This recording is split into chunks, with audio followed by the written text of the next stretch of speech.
Hello everyone, welcome to Satyam classes. आज के इस वीडियो में घनमूल का हम सेकंड पार्ट पढ़ेंगे एंड वर्गमूल का हमारा 7वां पार्ट है।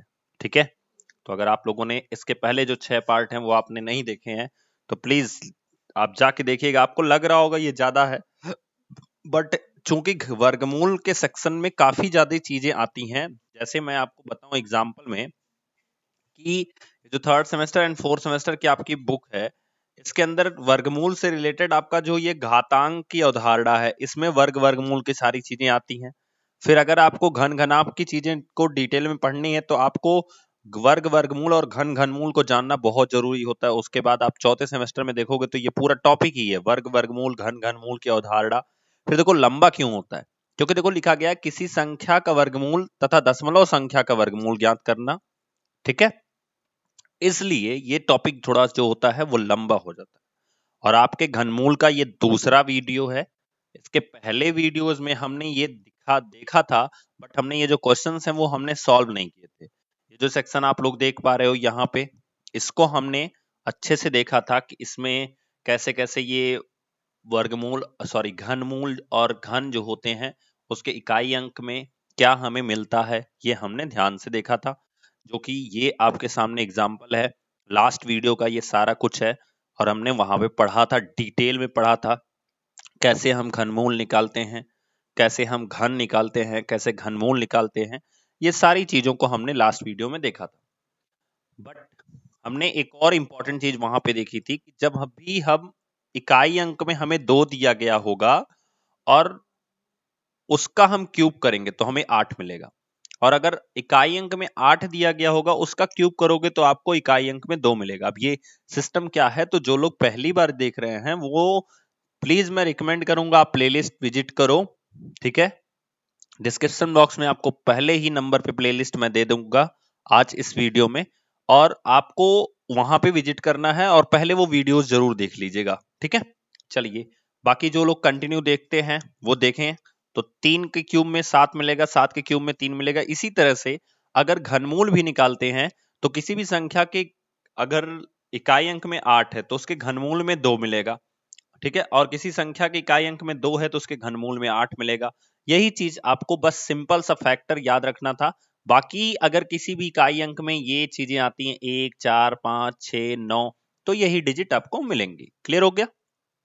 जैसा कि ये सब भी हम लोगों ने आपके सामने एग्जाम्पल है कि अगर देखो आप 12 का क्यूब करते हो तो देखो इसके इकाई अंक में क्या है, 2 है, मिला क्या, 8। तो ये एग्जाम्पल है जो कि आपको देख के समझना चाहिए। इसी तरह से यहाँ पे 13 है, इसका क्यूब हमने किया तो इसके इकाई अंक में हमें 7 मिल गया। यही चीज मैंने आपको समझाया कि अगर 2 है तो 8 मिलता है और अगर 8 है तो 2 मिलता है। ये एग्जाम्पल कहाँ पे है, तो 18 का क्यूब देखिए, 58 32, यहाँ पे 2 मिल गया। और जब आप 17 का क्यूब देखोगे तो 49 13, यहाँ पे 3 मिल गया। तो ये हो गया 3 में 7 मिलता है एंड 7 में क्या मिलता है, 3 मिलता है। ठीक है, आपको यही चीज सिर्फ याद रखनी है, ये जो बॉक्स में मैंने बताया है ये याद रखना है। और आपको इसके साथ साथ 10 का क्यूब जो कि कितना होता है, 1000 होता है। 20 का क्यूब जो कि कितना होता है, सब लोग कमेंट करके बताओ, 8000 होता है। 30 का क्यूब, 30 का क्यूब जो कि कितना होता है, जो कि आपका 27000 होता है। ठीक है, कल हमने इसको भी देखा था। 40 का क्यूब जो कि 64,000 होता है। 50 का क्यूब जो कि 1,25,000 होता है, 1,25,000 होता है। 60 का क्यूब 2,16,000 होता है। ठीक है, 70 का क्यूब 3,43,000 होता है। ठीक है, 80 का क्यूब 5,12,000 होता है। 90 का क्यूब 7,29,000 होता है। एंड आपका 100 का क्यूब जो होता है वो हो जाता है 10 लाख। तो आप सब लोग देख सकते हो। ठीक है, तो हमें 10 लाख की भी जितनी संख्याएं होंगी उनका घनमूल हम आसानी से बताएंगे। आज हम यही सीखने वाले हैं। ठीक है, देखिएगा ध्यान से कैसे सीखने वाले हैं। तो मान लीजिए मैंने एक संख्या ले लिया 68 59, ध्यान से समझिएगा, और आपको इसका घनमूल बताना है। तो मैंने आपको बताया था घनमूल का सिंबल क्या होता है, कैसे बताओगे? आप बताओ इस संख्या के लास्ट में क्या लिखा गया है? तो 9 लिखा गया है। अच्छा, 9 अगर किसी संख्या का इकाई अंक है तो उसके घनमूल में क्या मिलेगा? तो भैया ये तो सर ने आप कहोगे कि सर आपने तो ये बताया नहीं। बिल्कुल सही बात है, हमने क्या बताया आपको? हमने बताया 2 के क्यूब में या 2 के घनमूल में 8 मिलेगा, और अगर 8 है कहीं लास्ट में तो 2 मिलेगा। है क्या यहाँ पे 9? तो ये तो हमने बताया नहीं। 3 के घन में 7 मिलेगा, और 7 के घन में क्या मिलेगा? 3 मिलेगा। बिल्कुल सही बात है सर, आपने तो यही दोनों याद करने के लिए कहा था, हमने तो यही याद किया। तो अब करें क्या? बहुत सिंपल है। मैंने कहा था इसके अलावा कुछ भी रहेगा, ध्यान से सुनिएगा, इसके अलावा कुछ भी रहेगा, चाहे 1 हो, 4 हो, 5 हो, 6 हो, 9 हो, तो हमें वही डिजिट आप लास्ट में मिलेगा, यानी इकाई अंक में मिलेगा। तो आंसर में आपको पता चल गया कि 9 जो है वो इकाई अंक में रहेगा, तो दहाई अंक कितना होगा ये पता करने के लिए, दहाई अंक को पता करने के लिए आपको ये पता करना होता है कि ये संख्या किसके बीच आती है। जैसे 10 का क्यूब होता है 1000, ठीक है। 20 का क्यूब कितना होता है? तो ये होता है 8000। अच्छा, अब 6859 जो है ये यहीं कहीं आएगी, इसके बीच में आएगी। अब आप बताओ कि हमें जब ये दहाई वाला अंक पता करना है और इकाई वाला अंक पता है यानी 9 है, तो दहाई वाला अंक कौन सा होगा अगर वो संख्या 10 से 20 के बीच में हो?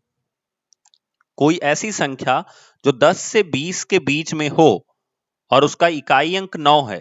तो 10 से 20 के बीच में 12 होता है, 13 होता है, 14 होता है, 15 होता है, 16, 17, वेरी गुड, कुछ लोगों के आंसर आ गए, 18, 19।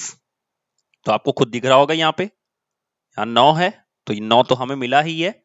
हमें जो दहाई का अंक है वो ढूंढना है, तो हमारा दहाई का अंक क्या मिल गया? 1। इस तरह से हम इसको लगाएंगे। एक बार और रिपीट कर लेते हैं कि सर आपने क्या बता दिया। देखो फिर से देख लेते हैं। हमने निकालना था 68 59 का घनमूल, तो आप लिख लिए। आपको मैंने एक सिंपल सी चीज बताई है, 2 में 8 मिलेगा, 8 में 2 मिलेगा, 3 में 7 मिलेगा, 7 में 3 मिलेगा। अगर ये दोनों कहीं नहीं मिल रहे हैं तो आप वही संख्या आंसर में ले लोगे जो उसके लास्ट में लिखा गया। तो 9 ले लिए। दहाई का अंक पता करना है, इसके लिए बहुत सिंपल सा काम करना है। किसके बीच ये संख्या आएगी वो आप बता दो। तो 10 का क्यूब 1000, 20 का क्यूब 8000, संख्या इसके बीच में आएगी, यानी ये हो गया 68 59। तो संख्या का आंसर जो होगा उसके इकाई अंक में 9 आएगा, और वो संख्या जो होगी वो 10 से 20 के बीच में होगी। तो ऑब्वियस सी बात है आंसर 19 होगा। 10 से 20 के बीच में 19 ही केवल ऐसी संख्या है जिसका इकाई अंक 9 है। तो आंसर कितना हो गया? 19। ऐसे एक और एग्जांपल लो। मैंने लिख दिया 5832। तो आप कहोगे सर यहां तो मजा आ गया कि यहां पे 2 दिया है। तो बिल्कुल सही बात है, 2 का कितना हो जाएगा? 8। इसका मतलब आंसर में 8 आएगा इकाई अंक में। दहाई अंक पता करना है। तो आप कहोगे सर 10 का क्यूब 1000 होता है, और 20 का क्यूब कितना होता है? 8000 होता है, ठीक है। इसके बीच में ये संख्या लाई करती है। तो 5832 अगर हम इसका आंसर निकालें तो हमें इकाई अंक पता है 8 आएगा, वो दहाई अंक ढूंढना है। तो दहाई अंक 1 होगा। क्यों? क्योंकि संख्या 10 से 20 के बीच का आंसर होगी। बीच का कहने का मतलब ये नहीं कि 15 आंसर होगा, बीच का कहने का मतलब 11 से लेके 19 के बीच में कहीं भी वो संख्या होगी, 11 से लेके 19 तक, ठीक है। अब 19 तक आपको ढूंढना है कि इकाई अंक में 8 कहां मिलेगा? तो 18 के पास मिलेगा, और कहीं मिल ही नहीं सकता। तो हमारा आंसर कितना हो गया? 18। बताइए सबको समझ में आ गया? चलिए आगे मूव करते हैं। देखिए कुछ यहाँ पे क्वेश्चन दिया गया है। तो 4096। अच्छा, मैंने क्या बताया आपको? मैंने बहुत सिंपल सी चीज बताई है, ठीक है, कि 2 में क्या मिलता है? 8, और 8 में 2, 3 में 7, और 7 में 3। क्लियर हो गया? तो इस केस में क्या होगा, देखिएगा ध्यान से, यहां पे तो ना ही 2 है, ना ही 8 है, ना ही 3 है, ना ही 7 है क्या 6। इसका मतलब अगर हम इसका घनमूल निकालेंगे 4096 का, तो हमें मिलेगा लास्ट में 6। शुरू में क्या मिलेगा ये पता करना है, तो बहुत आसान है। 10 का क्यूब कितना होता है 1000। अब तो कुछ लोग देख के आंसर कर दे रहे होंगे। 20 का क्यूब होता है 8000, और 4096 जो है वो इसके बीच में आएगा कहीं। ठीक है, तो आपको बताना है 6 होगा इकाई अंक पे, दहाई पे क्या होगा 1 होगा। क्यों? क्योंकि 10 से 20 के बीच में 16 ही ऐसी संख्या है जिसके इकाई अंक पे 6 होगा। तो आंसर क्या हो गया 16। बोलो सबको समझ में आया? इतना इजी तरीका कहीं आप बताओ, कहीं ढूंढ के भी नहीं मिलता है। बहुत इजी है, कोई ट्रिक नहीं है, सिर्फ थोड़ा सा दिमाग लगाना है, सारा आंसर हमारे सामने। जो लोग लास्ट वीडियो देखे होंगे उन्हीं को ये चीज समझ में आ रहा होगा। सो प्लीज आपसे मैं रिकमेंड करूंगा कि आप पिछला वीडियो जरूर देख लीजिए। ठीक है, चलिए इसका निकालते हैं 15625। तो भैया यहां 5 है, मिलेगा लास्ट में 5, ये क्लियर है। क्यों? क्योंकि हमने रूल पढ़ा है, 2 में 8 मिलेगा, 3 में 7 मिलेगा। अब ना ही 2 है, ना ही 8 है, ना ही 3 है, ना ही 7 है, तो 5 है तो 5 मिलेगा। अब ये संख्या किसके बीच में आएगी? तो आपको पता होगा 20 का क्यूब होता है 8000, ध्यान से समझिएगा, और 30 का क्यूब होता है 27000। आपको ये तो जरूर डिसाइड करना पड़ेगा ना कि ये 8000 से ज्यादा है या कम है। अगर ये ज्यादा है तो इसका मतलब 8000 के ऊपर वाली संख्या में मिलेगा, और 8000 का घनमूल अगर 20 होता है तो 15000 का घनमूल ऑब्वियस बात है 20 से ज्यादा होगा, लेकिन 30 से कम होगा। 30 से कम क्यों होगा? क्योंकि 30 का जो क्यूब होता है वो 27000 होता है, यानी 27000 का जो घनमूल होता है वो 30 होता है, तो 15000 का 30 से कम होगा। अब कम तो होगा, और 20 से ज्यादा होगा, 30 से कम होगा, लेकिन उसका इकाई अंक जो होगा वो 5 होगा, तो आंसर कितना हो जाएगा 25। तो हमारा आंसर हो गया यहाँ पे 25। बोलो सबको क्लियर है? ठीक है, सबको समझ में आ रहा है? अभी देखो नेक्स्ट क्वेश्चन है आपका, ये लिखा गया है 3,28,000। ठीक है, 3,28,000, तो ये किसके करीब में जाएगा? अगर ध्यान से देखोगे तो 80 का क्यूब कितना होता है 5,12,000, और 70 का क्यूब होता है 3,43,000। ठीक है, और ये 3,43,000 से कम है, इसका मतलब ये 60 से 70 के बीच में आएगा। लेकिन इसका इकाई अंक क्या आएगा सबसे पहले ये पता करते हैं। तो यहाँ पे 9 है, तो यहाँ पे 9 लिख लेते हैं। अब देखो 70 का जो क्यूब होता है, ठीक है, वो होता है 3,43,000, तो ये तो ज्यादा हो गया, इसके ऊपर ही रहेगा। इसका मतलब आंसर जो होगा वो 70 से कम होगा। और जो 60 का क्यूब होता है ये होता है 2,16,000। ठीक है, अब जो संख्या है 3,28,000 ये इसके इसके बीच में रहेगी, और उसके इकाई अंक में 9 आएगा। 60 से 70 के बीच में आंसर कितना होगा 69, तो ये हो गया आंसर 69। क्लियर? नेक्स्ट क्वेश्चन के लिए मूव करते हैं। तो इस क्वेश्चन को कैसे लगाएंगे? तो बहुत इजी है। 125 का 4 गुना करोगे तो 100 का 4 गुना 400, 25 का 4 गुना 100, या 125 चौक को 500 होता है, और 500 और 12 जोड़ोगे तो कितना हो जाएगा 512। तो इसको हम लिख सकते हैं थर्ड रूट ऑफ 512 बटे 125। और इस चीज को आप ऐसे भी लिख सकते हो, आप थर्ड रूट ऑफ 512 यानी 512 का घनमूल बटे थर्ड रूट ऑफ 125। तो 512 का घनमूल होता है 8, क्योंकि यहाँ पे 2 है तो मिलेगा 8। 125 का घनमूल होता है 5। ऐसे घनमूल आपको जुबान पे याद होने चाहिए, क्योंकि आपको क्वेश्चन जो है वो कंप्लीट एंड डिवाइड के फॉर्म में लिखा है, यानी फ्रैक्शन के फॉर्म में लिखा है, इसलिए आपको इसको भाग देना है। तो 5 एकम कितना हो जाएगा 5, ठीक है, और बचेगा 3 बटे 5, तो ये हमारा आंसर हो जाएगा। क्लियर हो गया? फिर से रिपीट करता हूं, 125 का 4 गुना 500, 500 और 12 जोड़ोगे तो 512 बटे 125। अब ये 512 का घनमूल हमें निकालना है। क्लियर? 512 का घनमूल निकालना है, फिर 125 का घनमूल निकालना है। 125 का घनमूल 5 होता है, 512 का घनमूल 8 होता है। 5 से 8 में भाग दोगे एक बार में जाएगा, 3 बच जाएगा, और बटे में 5। This is answer. ये लो भैया हमसे तो दशमलव पूछ लिया, तो सर दशमलव का कैसे करें? सर आपने ऐसा तो बताया नहीं, सर हम कैसे करें? सर बहुत घबराहट हो रही है। चलो घबराहट दूर हो जाएगी, देखो कैसे होगी। सिंपल सी प्रोसेस है। इसके दशमलव को खत्म करने के लिए क्या करना होगा?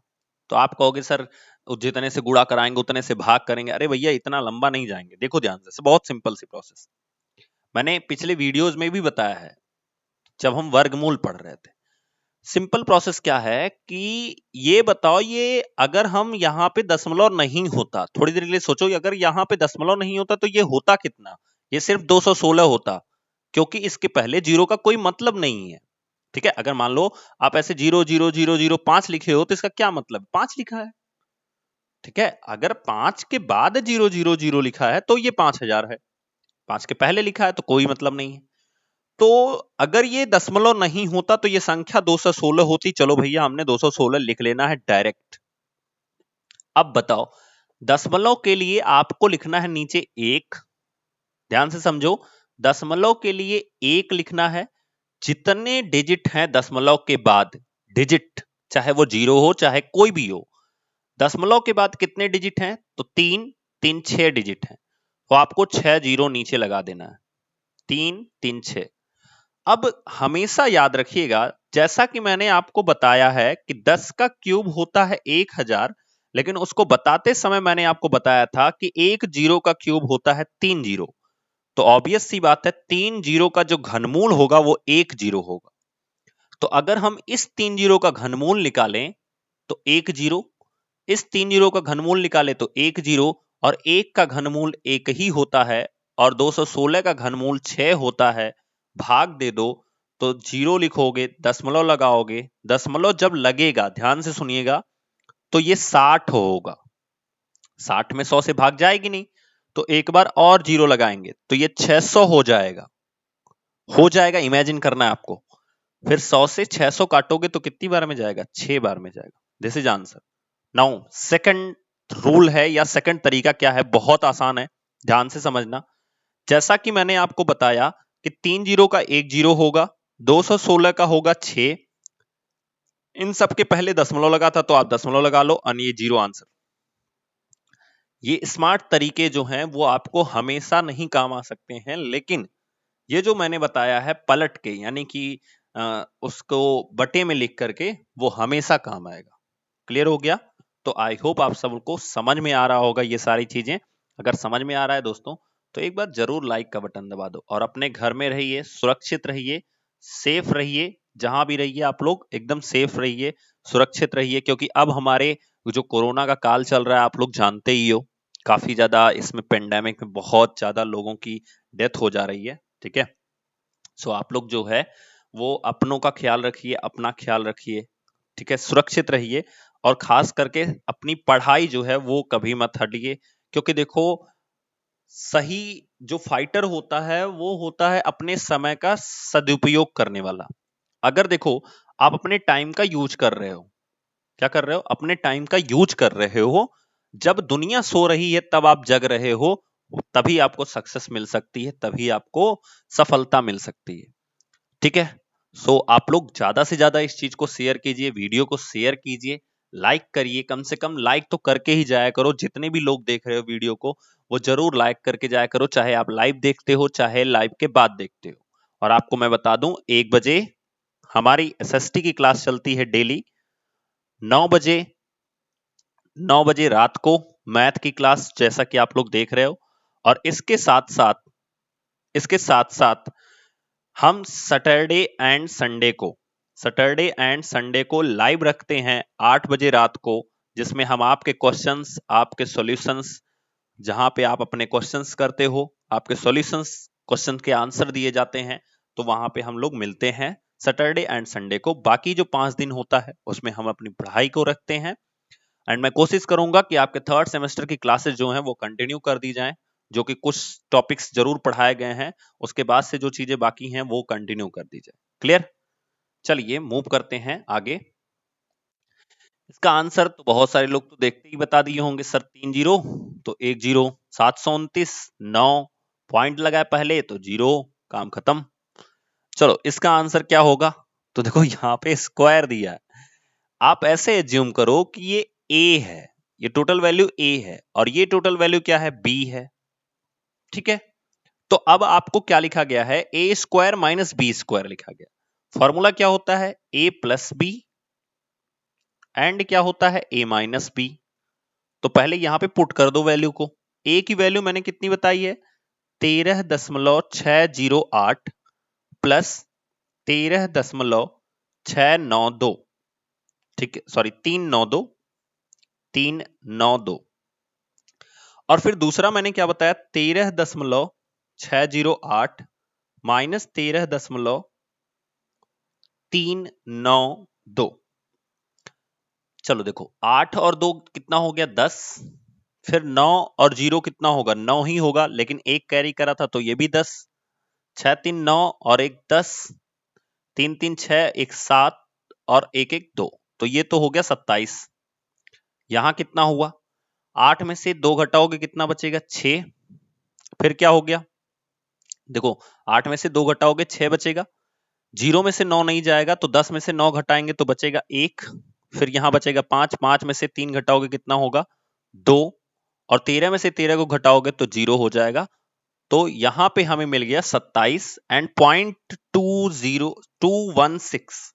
इसका मतलब हमें क्या करना है, इसको हम ऐसे भी लिख सकते हैं, थर्ड रूट ऑफ 27 इंटू 0.216। फिर से ध्यान से समझ लीजिए, इसको हमने a मान लिया, इस पूरी संख्या को हमने क्या मान लिया, b मान लिया, और दोनों का हमने क्या किया, जब फॉर्मूले पे रखा तो ये हो गया a square minus B square. ठीक है, क्लियर। अब देखो क्या है कि जब ये हमारा बन गया a square minus B square, तो उसको हम लिख सकते हैं, क्या लिख सकते हैं, उसको हम लिख सकते हैं a plus B, a minus B.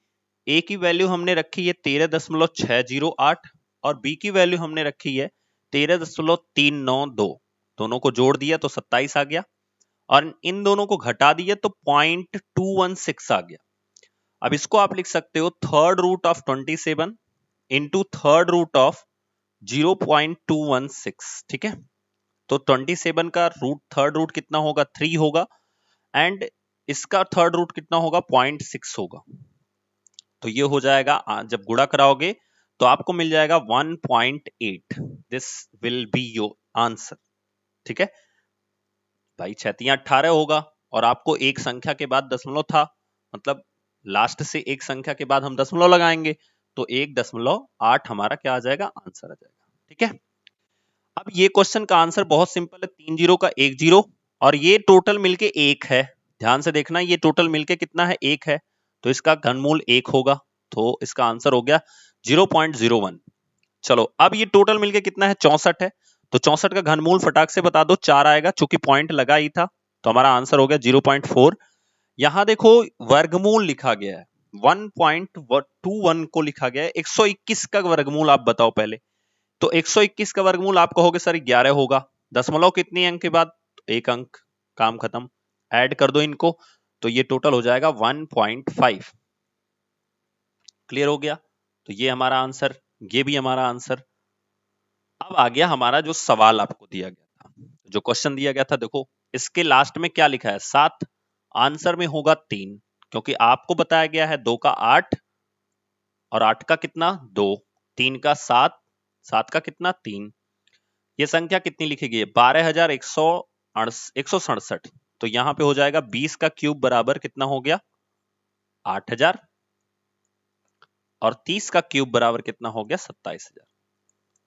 ठीक है, तो अब इसके बीच में आंसर अगर हम देखेंगे तो ऑब्वियस सी बात है 12,167 इसी के बीच में आने वाला है, तो यहां पे इकाई अंक में 3 आएगा और यहां पे 2, तो ये टोटल कितना हो गया, 23। आंसर हमारा हो गया 23। क्लियर हो गया।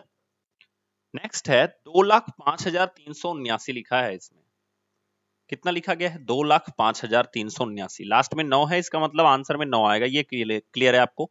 दाई अंक आपको ढूंढना है, कैसे करोगे, तो देखो अगर हम 60 का क्यूब करते हैं तो हमें मिलता है 2,16,000 और अगर हम 50 का क्यूब करते हैं तो हमें मिलता है 1,25,000 और ये जो संख्या है वो है 2,05,000, इसका मतलब इसके बीच में है कहीं पे। हमें दहाई इकाई का अंक तो पता चल गया, दहाई जो होगा वो 5 होगा, क्योंकि 50 से बड़ा तो 51, 52, 53, 54, 55, 56, 57, 58, 59, 59 में 5 9, और 9 ही क्यों होगा, क्योंकि 9 के एंड में 9 मिलता है। So this will be our answer. Clear. Next है हमारा 3,73,248, 8 मिल गया, इसका मतलब आंसर में आएगा 2। चलो बताओ फटाफट सब लोग कितना होगा। तो आपको पता है 70 का क्यूब होता है 3,43,000। ठीक है, कैसे याद रखना है, जीरो का कॉन्सेप्ट है सब, जीरो का कॉन्सेप्ट जिसको लास्ट वीडियो समझ में आया वो उसको ये सब समझ में आ रहा होगा। 8 का क्यूब कितना होता है, सॉरी 80 का क्यूब कितना होता है, तो 5,12,000 होता है। जो संख्या है वो इसके बीच में है, 3,73,248 के बीच में है। ठीक है, मिलेगा क्या आपको लास्ट में 2, आंसर हो गया 72। ठीक है, so this will be our answer. तो दोस्तों हमारा जो ऐप है, अगर आप लोगों ने अभी तक इंस्टॉल नहीं किया तो कर लीजिए। क्योंकि रीजन बता रहा हूं कि ये जो आप वीडियो देख रहे हो इसका जो पीडीएफ होगा वो आपको वहीं पे मिल जाएगा, फ्री ऑफ कॉस्ट मिल जाएगा। तो फ्री में जो हमारा पीडीएफ है उसको आपको लेने के लिए आपको सिंपल सा काम करना है, जो हमारा सत्यम क्लासेस का ऐप है जिसकी लिंक आपको डिस्क्रिप्शन बॉक्स में दी गई है, उसको डाउनलोड कर लीजिए। आपको इस तरह का इंटरफेस उस ऐप का मिलेगा। अगर आप गूगल प्ले स्टोर पे मोबाइल से सर्च करोगे तो आपको ये जो पहला ऐप आपको दिखेगा वही है सत्यम क्लासेस, जिसका इंटरफेस कुछ इस तरह से आपको दिख रहा होगा। ठीक है, इसको आपको डाउनलोड कर लेना है बेसिकली। हाँ, अगर आप उसमें 4th सेमेस्टर के कोर्स को भी लेना चाहते हो तो कॉम्बो कोर्स है जिसमें मैथ और एसएसटी अभी डाली गई है, धीरे धीरे इसमें साइंस और इंग्लिश भी डाली जाएगी। सो आप लोग कॉम्बो कोर्स अगर अभी लोगे तो आपको केवल 1101 रुपए में मिल जाएगा, लेकिन जब इसमें इंग्लिश और जो हमारी साइंस है जब वो ऐड हो जाएगी तो इसकी प्राइस बढ़ जाएगी। सो अभी आप अगर चौथे सेमेस्टर में हैं, उसको पढ़ रहे हैं या जाने वाले हैं, तो आपके लिए ये फायदेमंद है। और 1 ईयर की पूरी वैलिडिटी है, आज आप खरीदोगे तो आज से 1 साल तक आपके मोबाइल में ये ऐप रहेगा, ये कोर्स रहेगा जिसको आप डाउनलोड भी कर सकते हो। इसके अगर डेमो क्लासेस लेनी है तो इसके स्टोर वाले सेक्शन में जाइएगा, ऐप डाउनलोड करने के बाद स्टोर के सेक्शन में जाइए। ठीक है, पहले होम मिलेगा, फिर बैच मिलेगा, फिर स्टोर मिलेगा, नीचे आपको मिलेगा बॉटम में ये तीनों। स्टोर पे क्लिक करोगे ये कोर्स आपको खुल जाएगा, वहां पे जाके देख लीजिए। तो आपको हर वीडियो का 2 मिनट फ्री ऑफ कॉस्ट है, कोई भी वो 2 मिनट देख सकता है, आप लोग जाके देख सकते हैं। ठीक है, 2 मिनट केवल वो वीडियो चलेगी, उसमें आपको डेमो या क्या क्या चीजें मैं उसमें पढ़ाने वाला हूं वो आपको पता चल जाएगा। ठीक है, और उसके हर क्वेश्चन का सॉल्व पीडीएफ भी आपको अवेलेबल करा दिया जाएगा, जैसा कि यहाँ पे लिखा गया है। ठीक है, सो ये कोर्स है जो कि कॉम्बो कोर्स है। उसके बाद हमारा स्पेशल मैथ का कोर्स है जो कि 999 रुपए में अभी अवेलेबल है। ठीक है, धीरे धीरे जैसे एग्जाम करीब आएगा तो इसकी प्राइस जो है वो इंक्रीज हो जाएगी, तो इसलिए अभी अगर आप ले लोगे तो आपका बेनिफिट रहेगा ज्यादा से ज्यादा। ठीक है, फिर इसी तरह से एसएसटी का है जिसकी प्राइस है 499, तो आप ऐप के अंदर ले सकते हो जा करके।